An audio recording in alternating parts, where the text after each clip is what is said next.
With us now, NBC News White House correspondent Aaron Gilchrist, NBC News correspondent Dasha Burns, MSNBC political analyst Alexi McCammon, and Brendan Buck, former press secretary to former House Speaker Boehner, and 2012 GOP vice presidential nominee Paul Ryan. He is also an MSNBC political analyst. So, Aaron, what is the Harris campaign thinking today?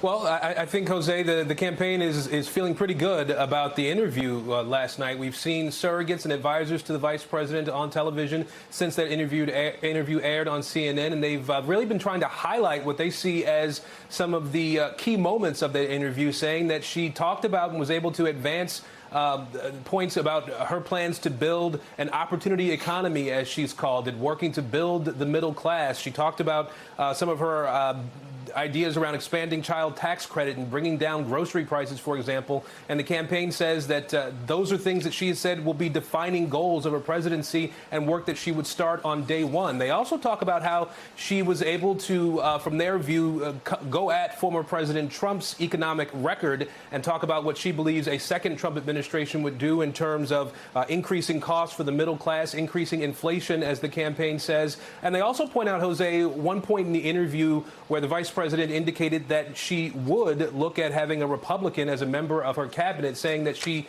values having diverse voices at the table. Overall, the campaign has indicated that they're satisfied with the interview the vice president and Governor Walz gave last night, and they're looking forward to moving forward, suggesting that there could be potentially other interviews and opportunities to hear from the vice president in unscripted settings, Jose.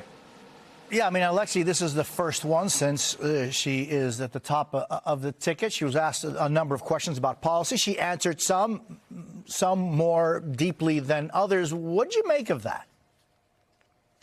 Look, I think that Republicans are doing a good job of trying to make Kamala Harris out to be someone who voters see she is not. They tried to vilify her and make her some radical leftist and make her explain for what they call flip-flopping on positions.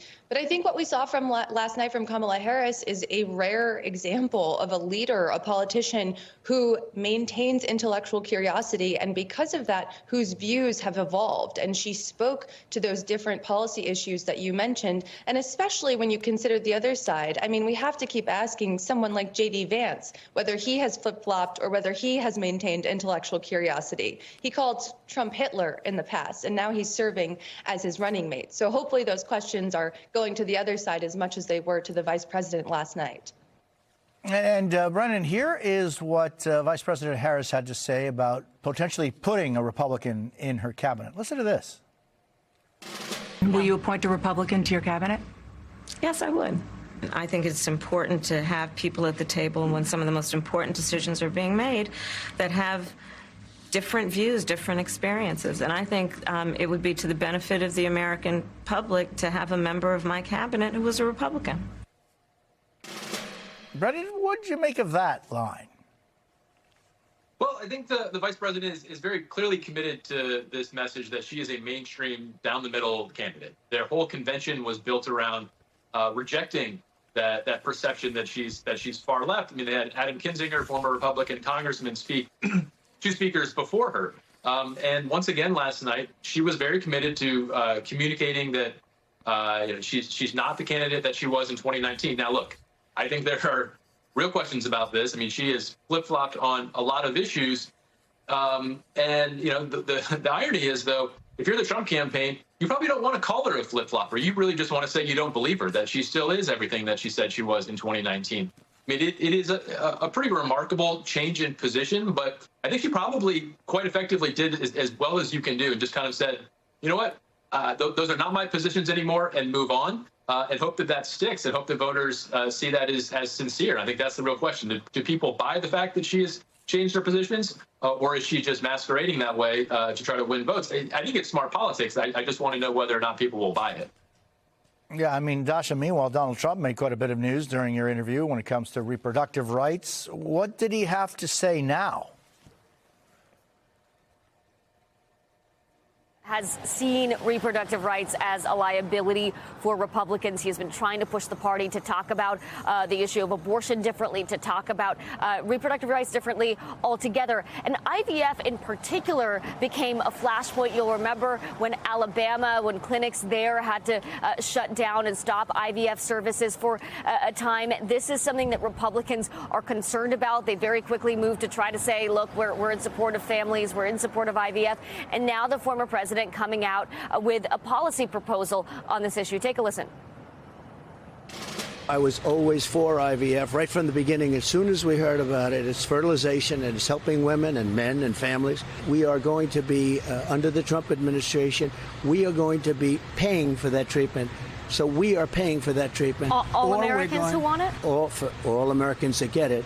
All Americans that need it. So we're going to be paying for that treatment, or we're going to be mandating that the insurance company pay. So either the government will pay for it or the insurance companies will cover. Under a mandate, yes.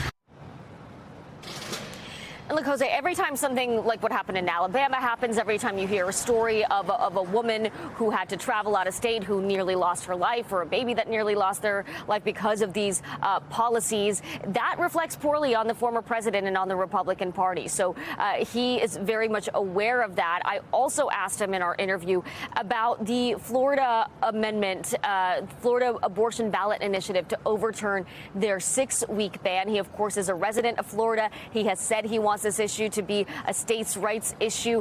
Now it is on the ballot in the state that he calls his home, so he will have to be voting on that. He told me that he believes that 6 weeks is too short. He wants more weeks, he said, but he didn't clarify exactly how he will vote on that issue, Jose. So, yeah, Brendan, and that's kind of an issue where we're talking about, perceptions of or reality of flip-flopping. This issue for the former president, he won't say how he's going to vote on this 6-week ban issue. But how do you think Republican voters are seeing this? Yeah, I mean, there are a lot of social conservatives who are really up in arms right now. But, I'm skeptical that they're actually ever going to leave him. I mean, there's the evangelical support for Donald Trump has been curious from the very beginning, but it's been unwavering nonetheless. Look, Donald Trump has very questionable political instincts a lot, but he very much understands that on this issue, he's in big trouble. Any type of reproductive issue is a bad conversation for him, and he's been trying to sort of back away from this.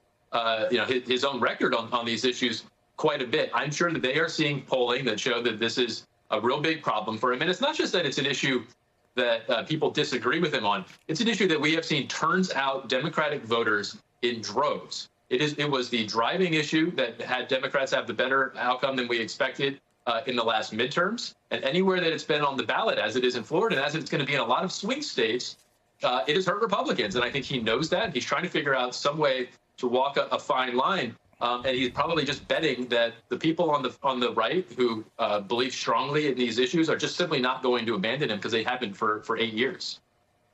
Yeah, I mean, Alexi, this is an issue that, as Brandon says, has motivated people to come out to vote in the different state initiatives, et cetera. This is something that I guess, Alexi, the former president's going to have a tough time convincing people what his position is dogmatically, one way or another.